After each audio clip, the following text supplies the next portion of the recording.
Jaya Gopi Janavallabha Girivaradhari.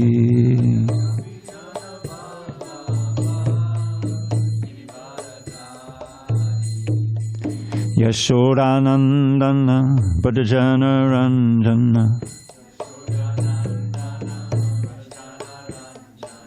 Yashodanandana Bhajana Ranjana.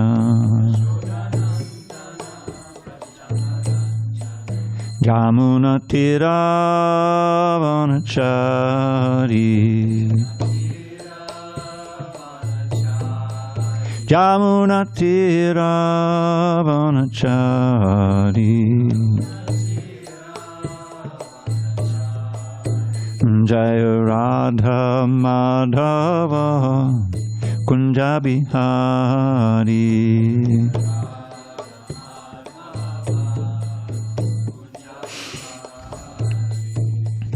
Hare Krishna, Hare Krishna, Krishna Krishna, Hare Hare, Hare Rama, Hare Rama, Rama Rama, Hare Hare.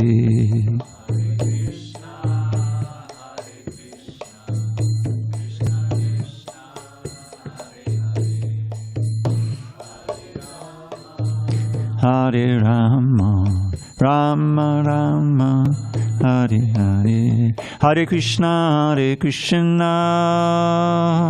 Krishna Krishna, Hare Hare. Hare Rama, Hare Rama, Rama Rama, Hare Hare.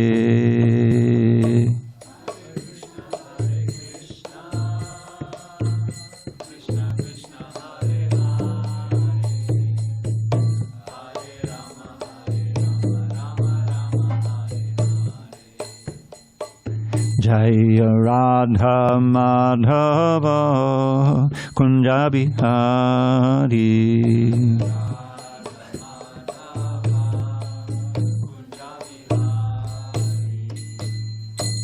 Jai Om Vishnupad Paramahansa Paravijikacharya Ashtotar to the Sri Srimad, His Divine Grace Srila A.C. Bhaktivedanta Swami Prabhupada ki Jai.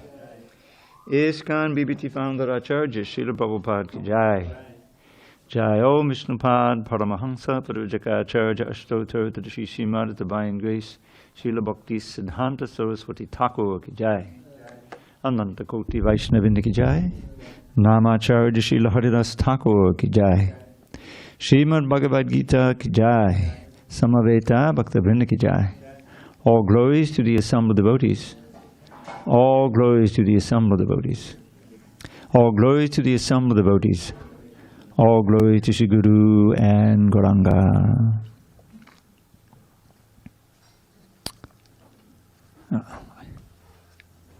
Okay. Om Namo Bhagavate Vasudevaya. Om Namo Bhagavate Vasudevaya. Om Namo Bhagavate Vasudevaya.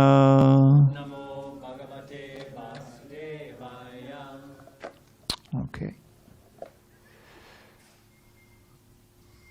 On this 13th day. Is it 14th today? 11, 12, 13. On this 13th day of September 2023 in San Diego, we're reading from Srimad Bhagavad Gita as it is, translation and commentary by His Divine Grace A.C. Bhaktivedanta Swami Prabhupada. And we are studying the second chapter, Contents of the Gita Summarized, and we'll be reading text 14 today at the bottom of page 79.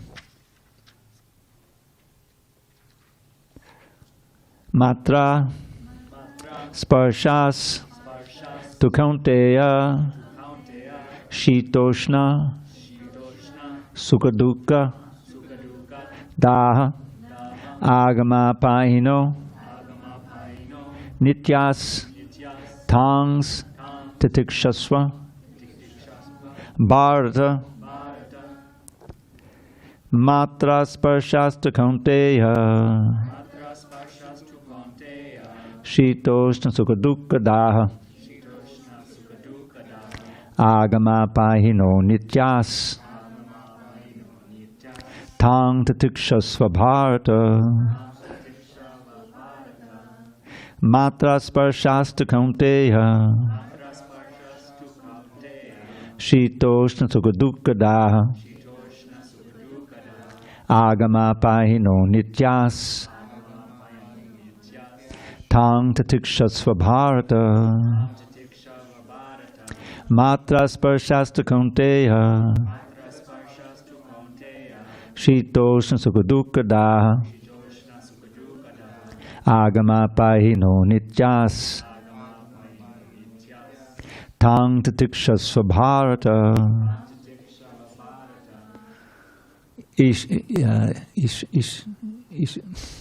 Ishtade. Sorry.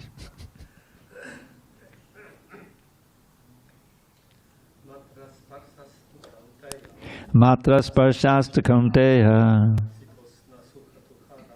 Shitoshna sukadukadaha.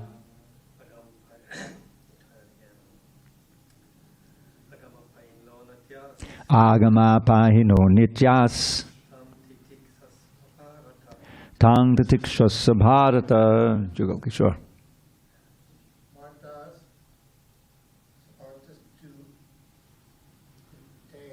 Matra sparshasta kaunteya. Shitosha sukadukadaha.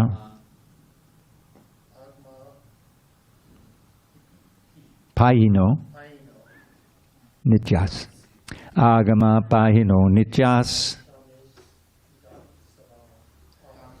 Tang tatikshasva bharata. Averla. Matra sparshasta kaunteya. Shitoshna sukadukadaha. Agama pahino nityas. Tam tatikshasva bharata. David, you go. Matra sparshasta kaunteya. Shitoshna sukadukadaha. Agama pahino nityas. Tam tatikshasva bharata. Mataji?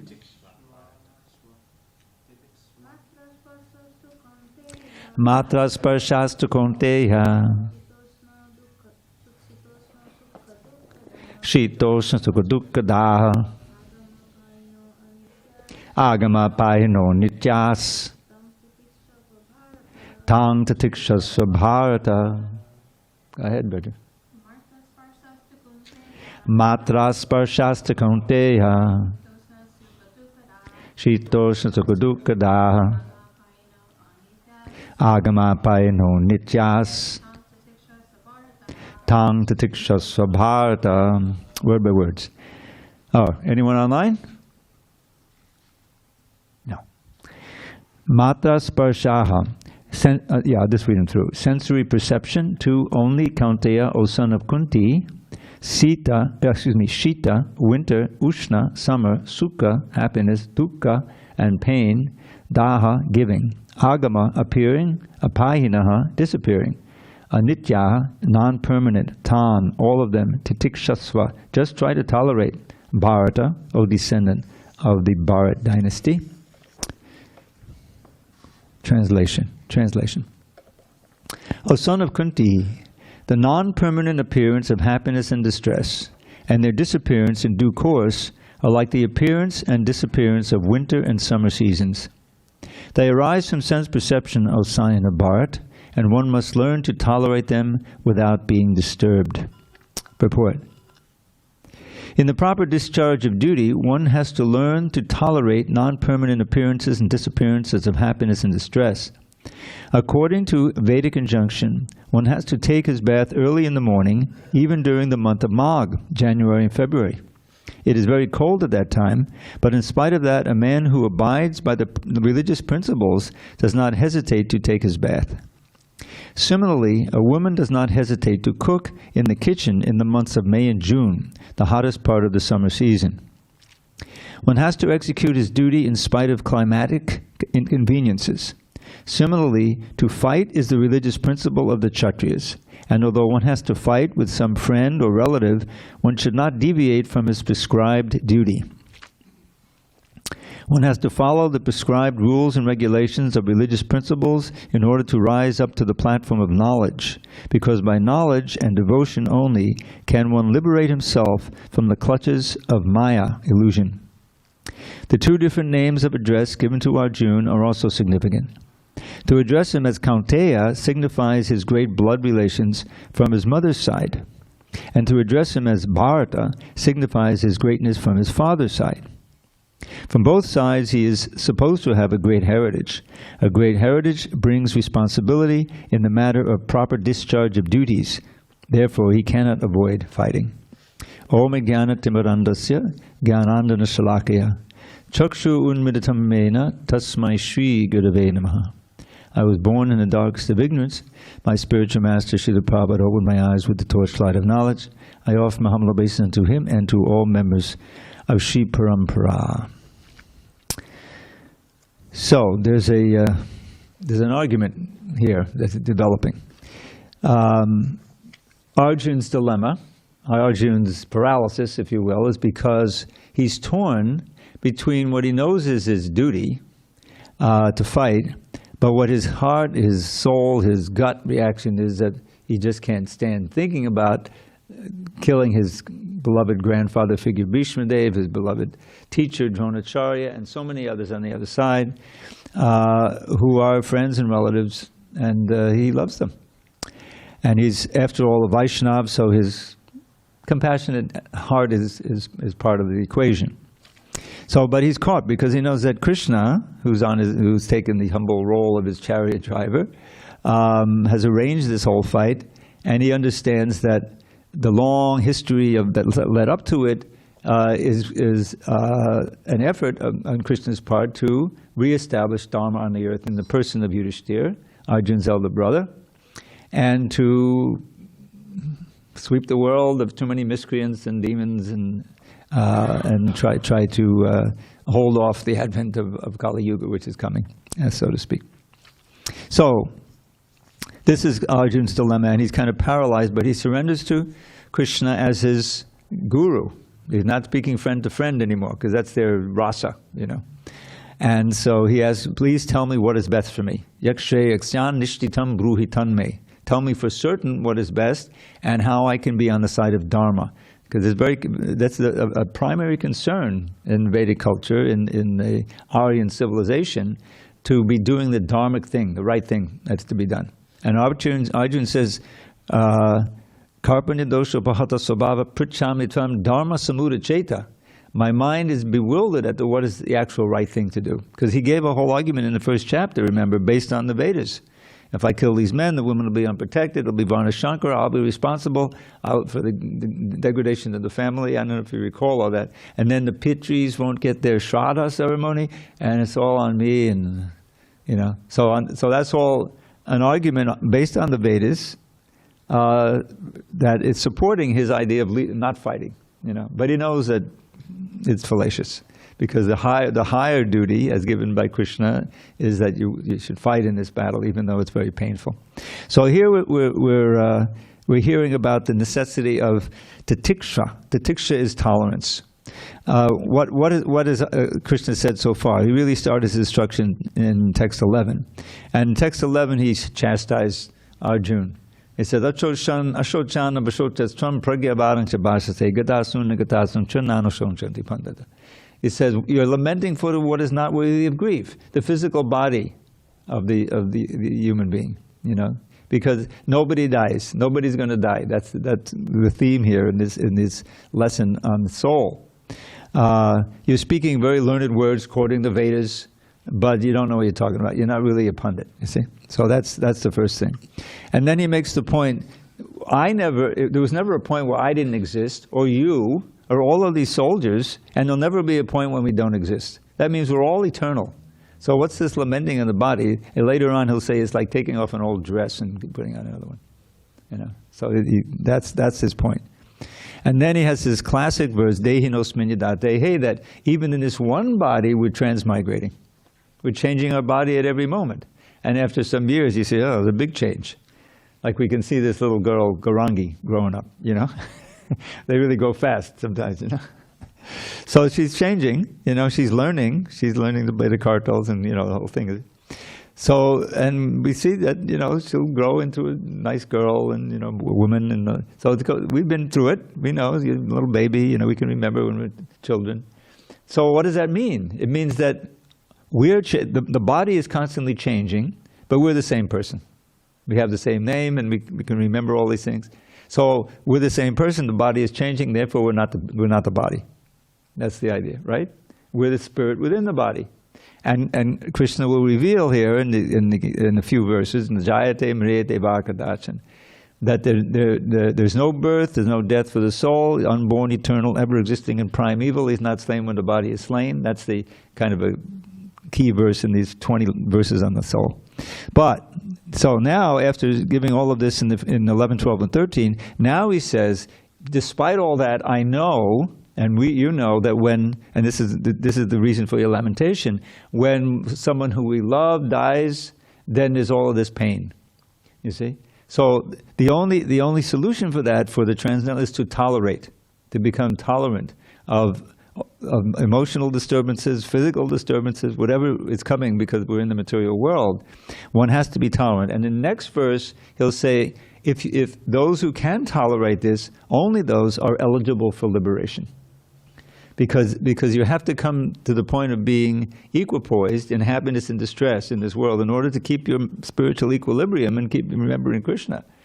And that's a prerequisite to advancement, right? And we'll find that in the process of bhakti yoga, if you take it up, that you're able, if you're serious about it, you can become tolerant. You become tolerant, first of all, because there's two sides. One is the allurement to enjoy, right? And the other is the threat of suffering and the actual pain to the senses, you know. You have to be tolerant of both sides. And we saw the ideal in that respect. There's many, but one that comes to mind is Haridas Thakur. Haridas Thakur was Namacharya, he was a Paramahamsa, he was always absorbed in chanting the holy name, he's always completely fixed on Krishna. So, you know the story, he was arrested by the Qazi because he had been born a Muslim and he converted to the Hindus. You know, they didn't like that. They go the other way. Yeah, we'll make the Hindus into Muslims. But he was born in a Muslim family, but he was chanting Hare Krishna, and he was very revered because he's so pure and you know, chanting all the time. He's a wonderful devotee. So this was bad PR, if you will, for the Muslim leaders there. So they arrested him. So what are you doing? You're born in the exalted Muslim family, and now you're chanting this Hindu mantra? He says, well, look, you know, so many Hindus have been made into Muslims. What's the problem if one Muslim becomes a Hindu? So that's it. Okay, execute him. That was a very great offense, you know. So he said, okay, Hare Krishna, Hare Krishna. Just like Ambarish, right? Ambarish, he was threatened with this fiery, it's actually a demoness, this Durvasa Muni created, I think, taking a hair and throw down, you know, and saying some mantra. Big fiery demon starts coming. Just imagine if someone started, you know, I imagine if they're you know, going to burn me, I probably wouldn't sit calmly on this asana right at this point. Maybe Hare Krishna, Hare Krishna.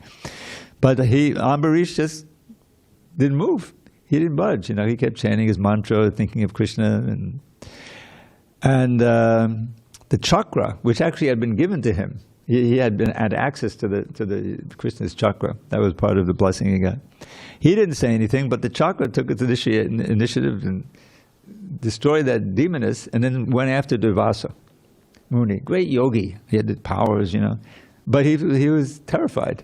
He wasn't Titikshava, you know. I mean, it's actually a success to be killed by the chakra, right? You get a higher bit. He was running. He ran from that and ran all the way up to Vaikuntha. I think the Vaikuntha planet in this universe, Dhruvaloka, like. And he obeisances to Narayan. He says, "Please remove your chakra."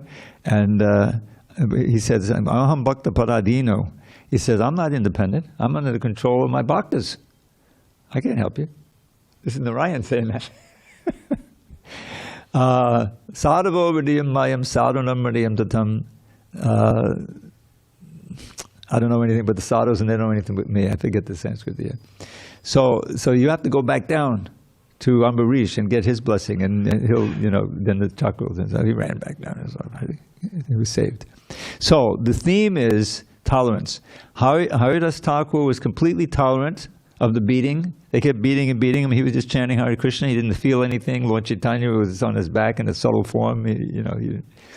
And after like 22 marketplaces, usually they last maybe 2 or 3, and then they finished. This execution, kind of ghastly. But he wasn't dying. And the executioners, they were arms, and they would say they were panicky because if they knew if they didn't execute Haridas Thakur, they would be executed. So Haridas sensed their anxiety. He said, "What's the problem?" "Well, if you don't die, we die."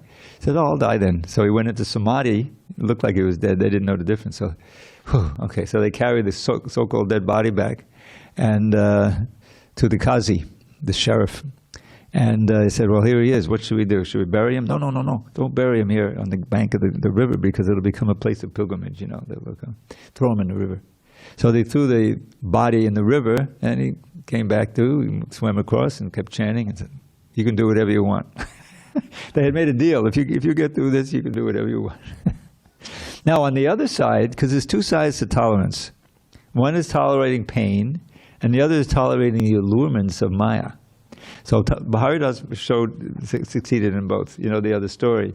As a young man, he was younger, I think, at that point. He was chanting in his bhajan kutir.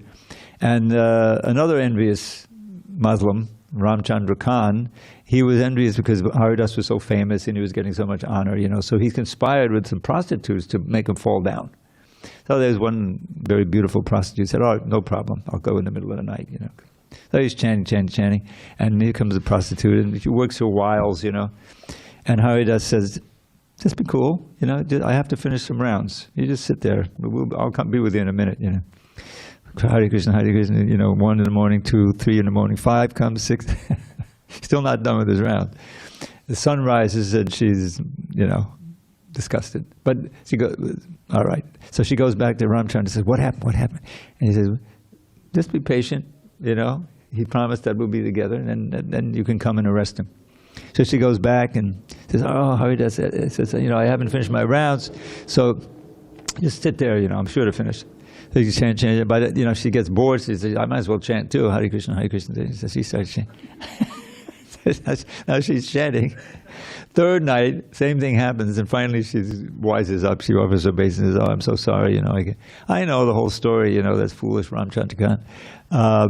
I would have left the first night, but I wanted to save you. So now you just, sell everything, and you take this bhajan kuta. I'm leaving. You set up here, and you just chant, and then you'll be so famous. Everybody will come. You'll be fine." So she became a great Vaishnavi, and I don't know what happened to Ramchandra Khan, but nothing good. So Haridas showed, and also it happened again with Mayadevi personified. Mayadevi personified came and tried the same thing. So he showed the pinnacle of tolerance of titiksha. And remember that vairagya and vidya are 2 things that Vaishnavas that has to develop. If you're doing it right, it will develop. It says in the 2nd chapter, 1st canto, Vasudeve Bhagavati Bhakti Yoga Payoji Janayati Ashu Vairagyam Jnanam Chayirahaitukam. That this bhakti that he's just talking about is the supreme dharma. Savai Pangsang Paro Dharma Yato Bhakti Hokshaje Ahaitukya Patayata Yama Supersediti. This is the question of the sages, of the those who had gathered at Naimisharanya. They asked Sutta, what is that dharma by which the soul can become completely satisfied? This is right at the beginning of the Bhagavatam, 2nd chapter, starting text 6 and 7. And so the answer was that dharma is supreme, which engenders, which produces bhakti to adhokshaja. Now this is a very important name. It's not a Vrindavan name for Krishna, but it's a name that is used often for those who are starting the process of bhakti. Because what it means is Krishna, God who defeats all our efforts to know Him by the ascending process. In other words, the Transcendental Lord, beyond the reach of the senses and mind, material senses and mind. So how can we worship Him then? Through faith. That's the importance of the intermediary, the pure devotee. By his demeanor, by his activities, by his preaching, by his purity, he gives you faith in the words that he's speaking, which are just from the Shastra. And if you have that faith, because it's kind of a leap of faith. We can't see Krishna, we can't hear him, and know these amazing tales, and yet still we have faith to chant the holy name and do what's necessary to advance in devotional service. Where does that faith come from? From associating with the faithful, and and most importantly, associating with the pure devotee, which in the present age, in the present time, comes mostly through Prabhupada's books. We should know, as soon as we've opened a book of Prabhupada's, even if it's a small book made from his lectures, which are potent also, then we're getting that association and that absolute certainty that you see in Prabhupada's books. There's no speculation. Well, maybe it's like this, maybe it's like that. He's simply repeating the words of Krishna and the acharyas, and he himself is realized, and so it has that effect on the receptive soul. This is real, even though I can't see it right away. But like this verse we just read, Dehi nosmin yata dehe, you don't have to be realized to understand that. That's just like a light going on. Yeah, I'm the same person I was when I was 5 years old, but the body's completely changed. So what has stayed the same? Oh, the consciousness, the soul. You see? And then the really good news is that even when you leave the body, you don't die, you just get another body. So the whole enterprise now is what can I do between this moment and when I finally leave this body that I'll get the very best body in the next life. I listen to a lecture all the time with Prabhupada in the morning, and he's saying, oh, these people of the Kali Yuga, even if they accept reincarnation, what's the big deal if I become a dog in my next life? I'll forget this life. In other words, for the sake of a little sense gratification, they're giving up the idea of really getting liberation and going back to Godhead for eternal life of bliss and knowledge. They'd rather have the immediate, the preyas rather than the shreyas, and that's really the disease. That's the mode of ignorance and passion. So anyway, we're getting a little far afield. But Krishna's laying out the argument now. Yes, I understand that despite knowing that there's life after death and so forth, still it will be painful to see your beloved grandfather, etc., die, and even more painful to be the cause of their death, but you have to tolerate. And Krishna will explain why in the next verse. That tolerance is an essential element of a spiritualist. Okay, any questions on this verse? The need for tolerance. Yes? Yes, then you have to get the mic. Where are the mics? There's 2 mics right there. No, right here. Look at my... Yeah, there they are. Make sure it works. I don't know if anyone's monitoring these batteries anymore. I just have one comment, and it's on the word Bharata. Bharata. So India is changing its name from India to Bharata. That. Yes, yeah. Bharat. So in the latest G20 summit, the name in front of the Prime Minister was Bharata. I saw that, yeah. It reminds me of a I don't know if we call it a pastime. I think it was all the disciples of Mahavishnu Maharaj. You remember him, Mr. Dev? Mahavishnu Prabhu, who became a sannyasi, and then he's the guru. And then he started making disciples and everything, and so I would come, and they would never say India. They would always say Bharat. You see, he was like that. So now it's coming, and it reminds us, who is that Bharat? Oh, that's the Bharat. I think the one who became a deer, right? Isn't that the Bharat? I think there's several Bharats, and so it's the same reason. It's not Bombay anymore, right? Because that name was given by the English. So now we have Mumbai, and Kolkata, and like that. So it's a way of recalling the exalted history, like they just try as each other, But now we have to live up to it in India, because the changing the name is just the first step. Now everyone should become well versed in Prabhupada's Bhagavad Gita, and we'll see what happens. Okay. Text 15. Yang hinapadyantyete Purusham Purusharshaba Samadukka Sukham Dhiram Somitad Vaya Kalpate O best among men, Arjuna, the person who is not disturbed by happiness and distress and is steady in both is certainly eligible for liberation. Purport. Anyone who is steady in his determination for the advanced stage of spiritual realization and can equally tolerate the onslaughts of distress and happiness is certainly a person eligible for liberation. In the Varnashram institution, the fourth stage of life, namely the renounced order, sannyas, is a painstaking situation. But one who is serious about making his life perfect surely adopts the sannyas order of life in spite of all difficulties. The difficulties usually arise from having to sever family relationships to give up the connection of wife and children. But if anyone is able to tolerate such difficulties, surely his path to spiritual realization is complete. Similarly, in Arjuna's discharge of duties as a Kshatriya, he is advised to persevere, even if it is difficult to fight with his family members or similarly beloved persons. Lord Chaitanya took sannyas at the age of 24, and his dependents, young wife as well as old mother, had no one else to look after them. Yet for a higher cause he took sannyas and was steady in the discharge of higher duties. That is the way of achieving liberation from material bondage. So here's the fourth verse in this little argument. You know, yes, the soul is eternal, and you know, no one dies, and you should understand that. But of course, there is going to be some pain in the death of your beloved guru, etc. But you have to tolerate, and if you do tolerate, then and then only will you be eligible for liberation. And this liberation is, you know, it's interesting because ultimately we're not meant to be concerned about liberation, right? Lord Chaitanya says, Nadanang Nadanang Nasundarim. He's teaching us how to pray there in the Shikshastika. He says we have to, you know, we chant the holy name, and anyone can do it. And what are we praying for when we chant, you know? Nadanang Nadanang, we're not praying for wealth, we're not praying for followers. Now this word Sundarim, I don't know if you know this, of course Prabhupada translated this way, and it's one way of doing it. Beautiful wife, and then Kavitam, great education, you know. But I've seen, I think Bhaktivinoda Thakur, I think, takes the two words together, Sundarim Kavitam. Great, beautiful erudition, you know. It's not the woman. But anyway, whatever we want ordinary people pray for, we're not praying for that. And then he says, Mama Janmani Janmani Shure. As soon as he says that, he says, oh, then he's talking about birth after birth, and he's not praying for liberation, you see?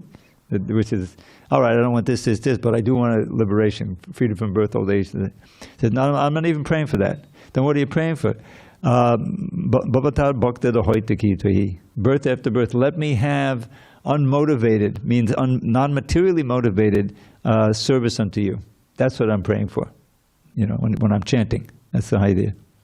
And then he goes on, you know, you know, I fell into the material world, I nandatanu jikinkanam, but just let me be an atom at your lotus feet. Let me have a position like that, you know.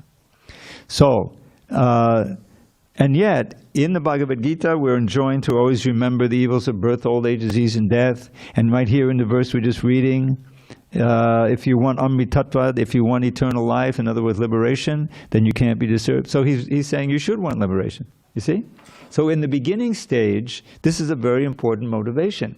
And so much of Prabhupada's preaching was around that.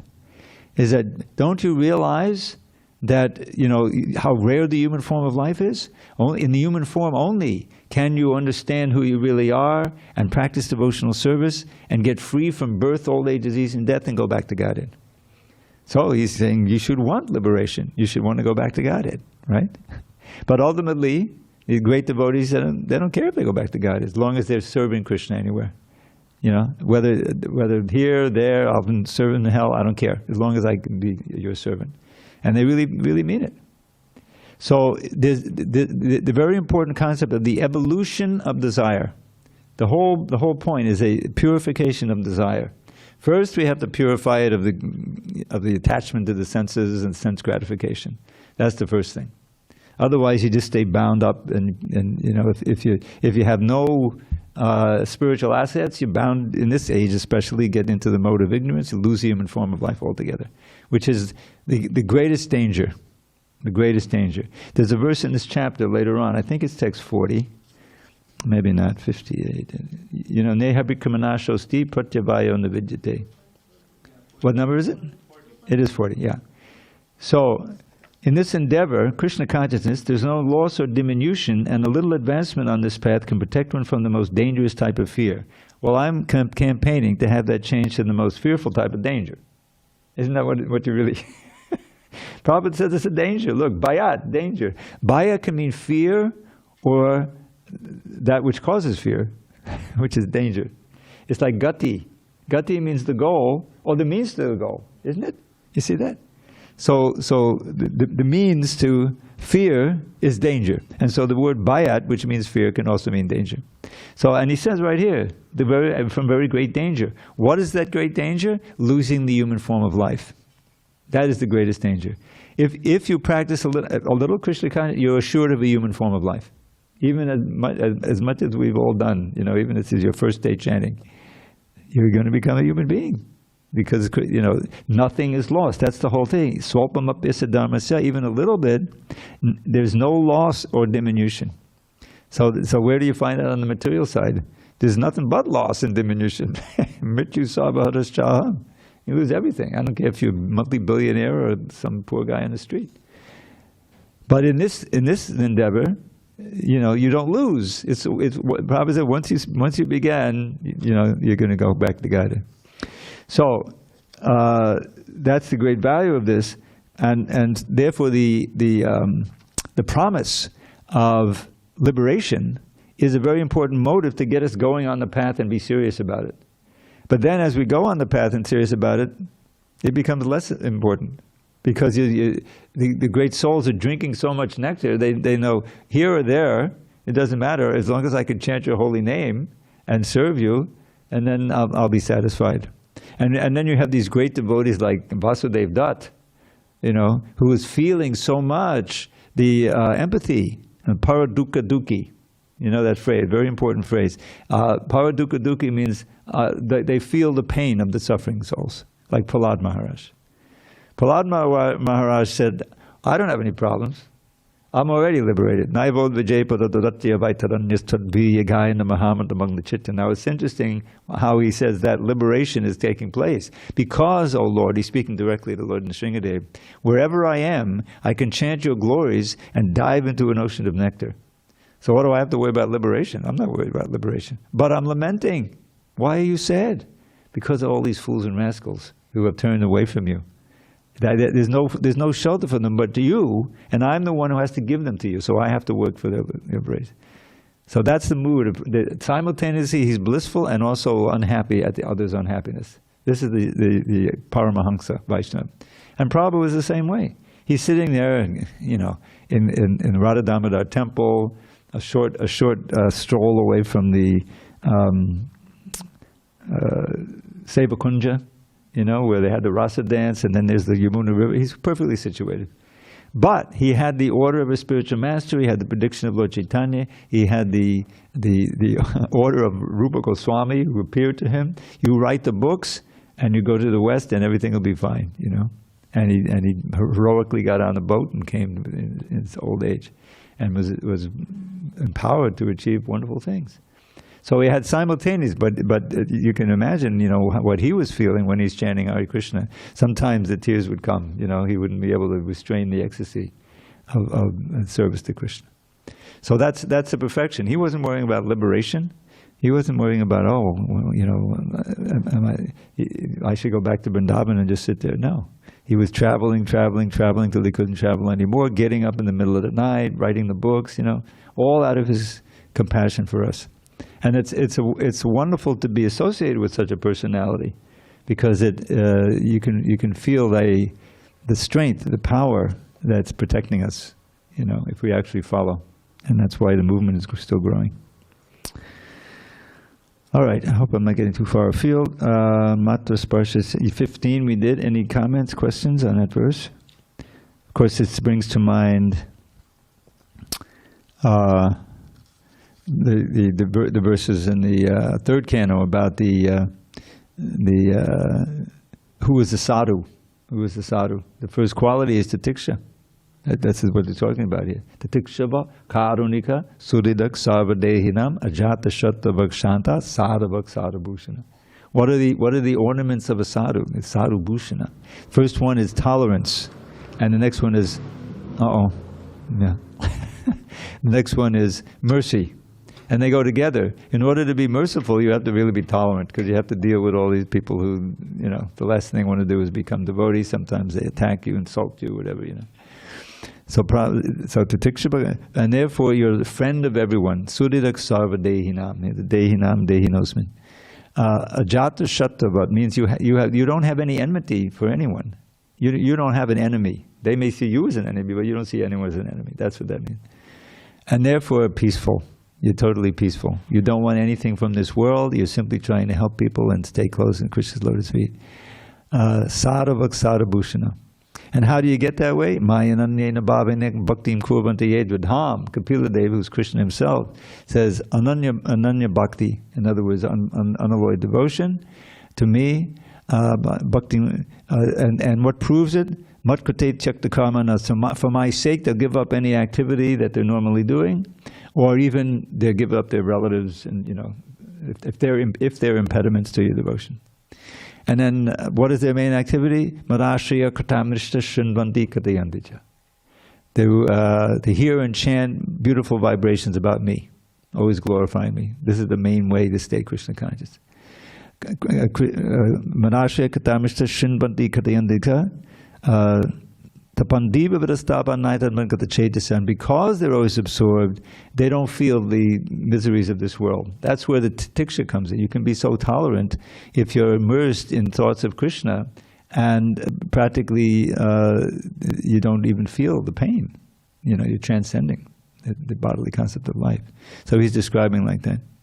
And then the whole thing keys on, association with such sadhus. He's describing who those sadhus are. And then this is Kapila telling his mother, you have to search them out.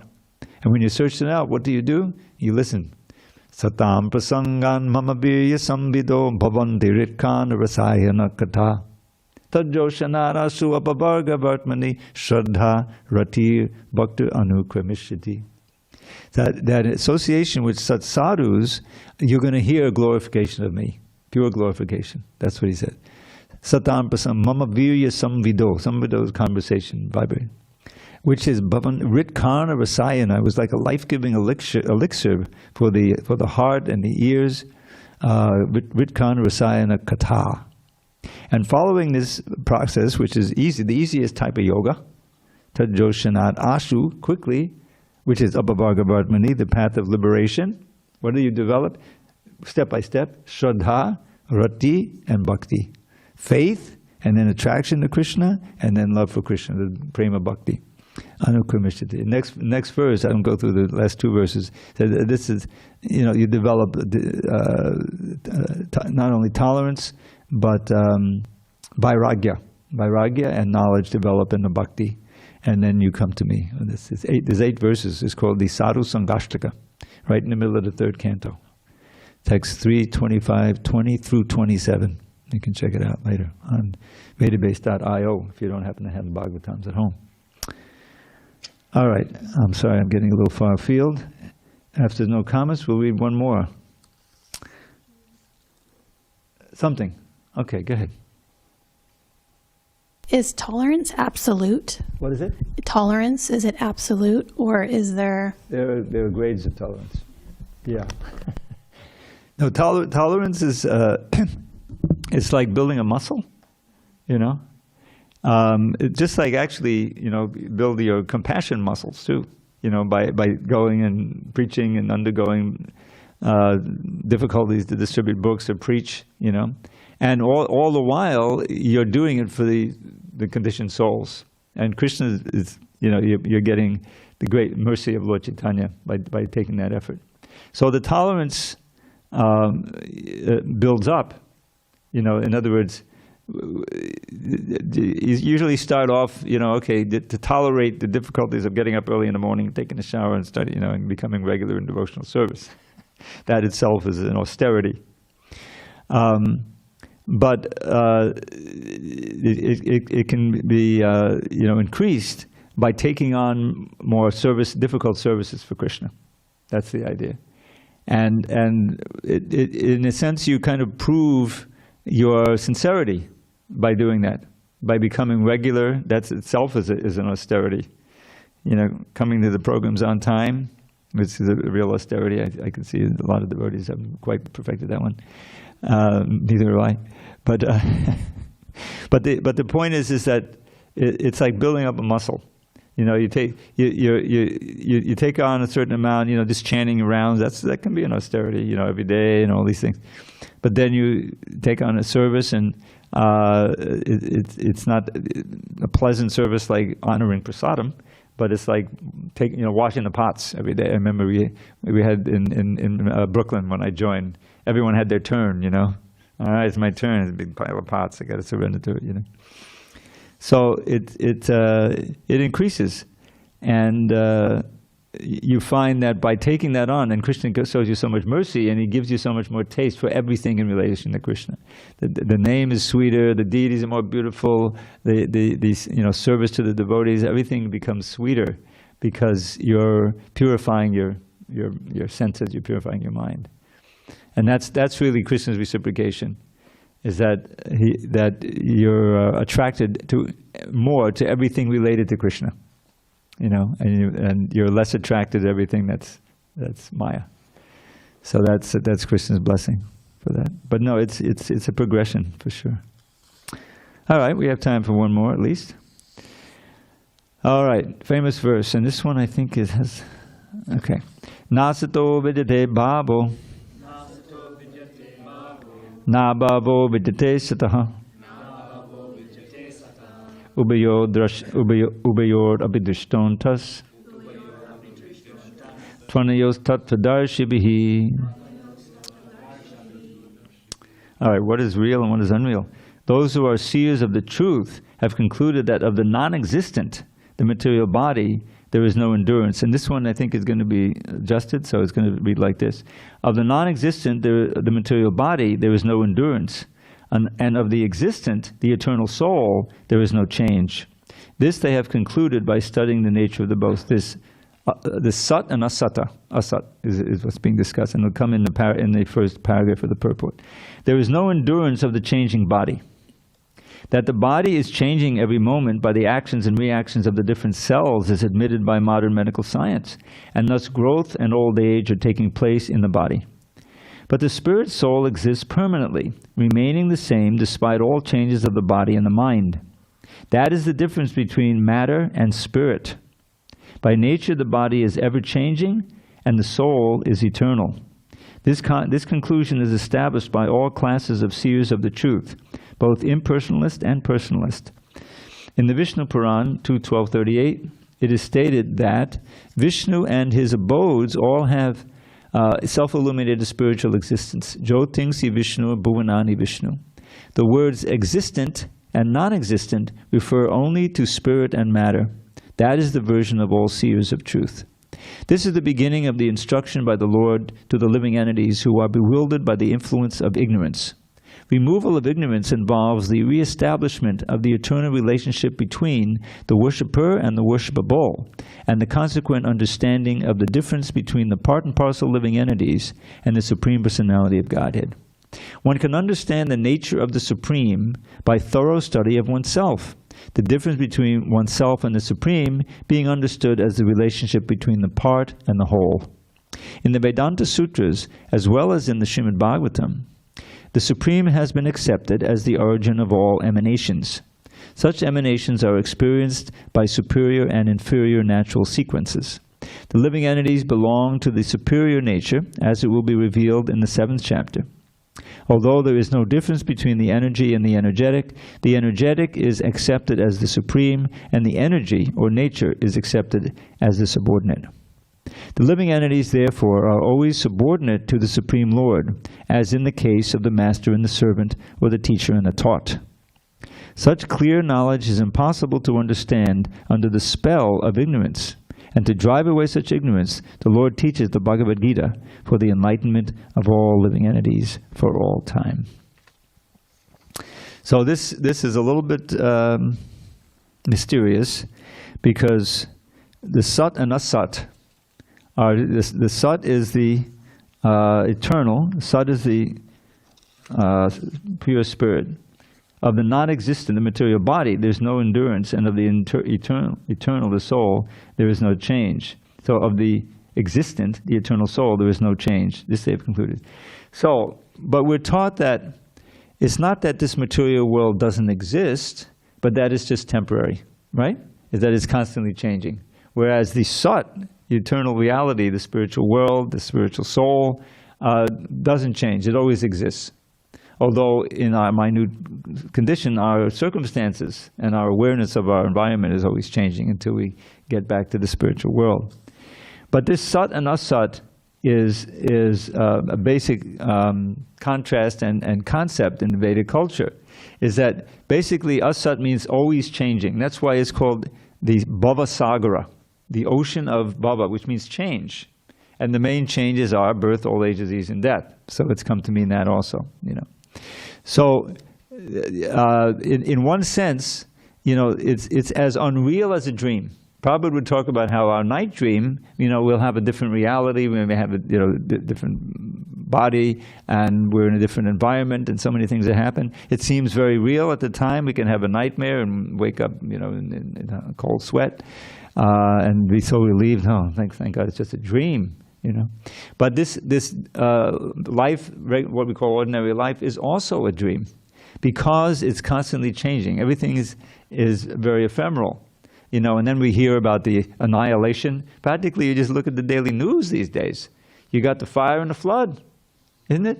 Isn't that how the annihilation takes place? I mean, it's hair-raising. We dodged a bullet with this so-called hurricane here, right? But I mean, all over the world, the floods, you know, and the drought, and the heat, and is it Adidaivic or is it Adibautic? Yeah, in other words, we're burning the fossil fuels, right? And that's what's heating up the environment, and then it's turning out to be 110 degrees in Phoenix for a month. So you know, so was it caused by human beings, or is it by the divers? You know, the drought and the earthquake, you think, oh, this is Adidaivic. But there was an overlap there, you know. But one way or another, the situation we have is very tenuous, right, in any situation. Because we're riding on this body, and it's a very complicated machine, and, you know, it obviously is very fragile, and it can be annihilated in any moment. So, is it real? You know? How is it? It's not any more real than the dream we had last night, or our last birth, which we can't remember any more than we can remember the dream. But that was real, right? We believe in that, you know. The last birth and the last 100 births. So the material energy is constantly churning and changing and being destroyed and coming together by Krishna's energy. So that's one side of it. That's the Asat. And then the Sat is the spiritual world, the spiritual energy, which is eternal. It doesn't change, you know. But there's variety, ultimately. You know, in other words, it's almost a paradox. You have this Leela going on in the spiritual world. It seems to be like what we're doing here, but it's not like that. There's no destruction. There's no, you know, modes of ignorance or anything. It's all mode of pure goodness. And it's just varieties of exchange of love with Krishna, and these ever-fresh pastimes, you know, that are real. These so-called activities we're doing, enjoying, you know, this is the temporary reflection. It is asat, and we don't put our faith in it. This is the whole idea, you know, is that if we trying to find the immediate pleasures of the senses, that's called maya. That will never be satisfied. That will lead to suffering. But if we are able to, under instruction, search out that eternal source of pleasure, real pleasure, spiritual pleasure, of chanting and hearing and serving Krishna, then we can gradually make that more and more our central consciousness of our life, and we can live in that. And even though we know at one point we're going to have to give this body up, we won't freak out. We say, oh, well, like my old friend Rajendananda, it was a relief for him. He was happy to hear that he only, you know, that he was going, because he was ready, he had prepared, and he was hearing, you know, he's gone. So everyone's got to face that, but everyone from the top to the bottom is freaking out because they identify with the body and everything. Oh, this is who I am. Now what's going to happen to me? I'm losing everything. But not the devotees. If you're really mature, Hare Krishna, please keep on chanting Hare Krishna, Hare Krishna. So that's what we're aiming for. That's finally. So this, what is Sat and what is Asat? And those who are say the truth can tell the difference. They have concluded by studying the nature of both. Okay, so it's 10 minutes. So I'll give you a very short poem, to the point. All right. Okay. This is based on Vrishabde's first teaching, that famous verse at the beginning of the 5th chapter, 5th canto. Don't waste this precious human life, dear friend, by working hard for hoggish happiness. Through Bhakti Yoga, worldly life transcend and learn to taste divine love's endless bliss. Gaur Premanandi Hari Hari Bol. All glories to Srila Prabhupada.